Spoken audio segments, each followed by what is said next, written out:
broader and broader, again, sort of one step at a time. You know, and the Germans had plenty of reason to be resentful and hateful because, I mean, think about what they went through. We can't even imagine it.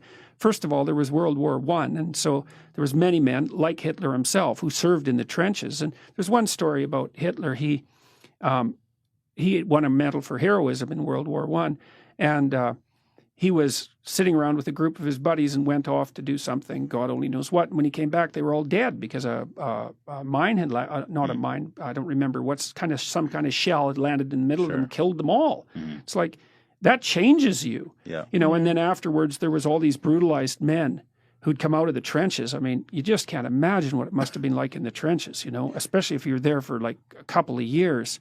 You weren't the same person. Get out of there, you're unemployed, your country's in ruins. Then the hyperinflation hits, and every single person in Germany who ever saved any money at all is flat, bloody broke. And then there's a communist revolution brewing in Russia, and it's like, it's hell. And the Nazis came along and said, well, not only are we going to restore order and greatness, but we're going to bloody well tell you whose fault this is. It's like, and Hitler, I've studied him a lot trying to understand what happened, and Hitler was, Carl Jung called him the mouthpiece of the collective unconscious of the German people. So you imagine there's all this resentment and hatred brewing underneath the surface, and all this chaos is there, and the desire for order is like clamoring in everyone's minds. And Hitler comes along, and he's a very powerful emotional orator, and he's watching the crowd, and he listens. And when he says thing A, nothing happens. And when he says thing B, everybody roars. And so he takes note of that. And it's not even conscious exactly, right? Because he's being molded by the crowd. And so they roar. And so so that's a reinforcement. That's a reward. And so then he goes down that line a little bit farther, and they roar some more, and then he tries something else, and it's silent. He becomes what they want. You bet. Exactly that, man. He acts out the dark desire of the mob. So he becomes the embodiment of the dark desire of the mob. And that's partly why he had the charisma.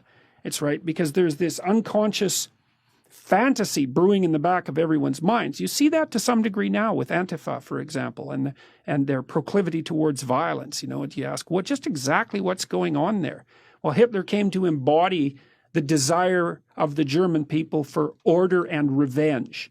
And he embodied that fully. You know, and you could say, so what happened was a collaboration between him and the people. It wasn't Hitler turned everyone into Nazis. It's like, no, that's not how it worked. I'm sure there was a lot of good people still left over who got just overrun by the mania too, who were disgusted by it. Well, the other thing too is that, you know, people are not that brave.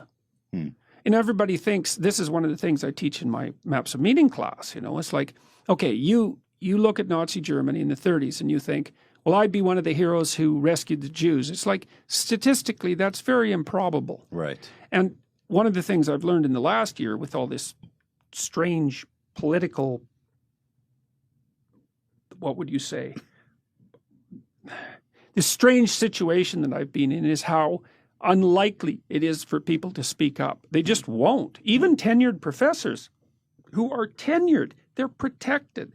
It's like the probability they'll pop their head up and say something that might make them identifiable is very, very low. So it's scary, yeah. I guess you're right. Well, it's and at time, and you know, in Nazi Germany, the stakes were as high as it could get. They didn't tolerate That's right. That's exactly right.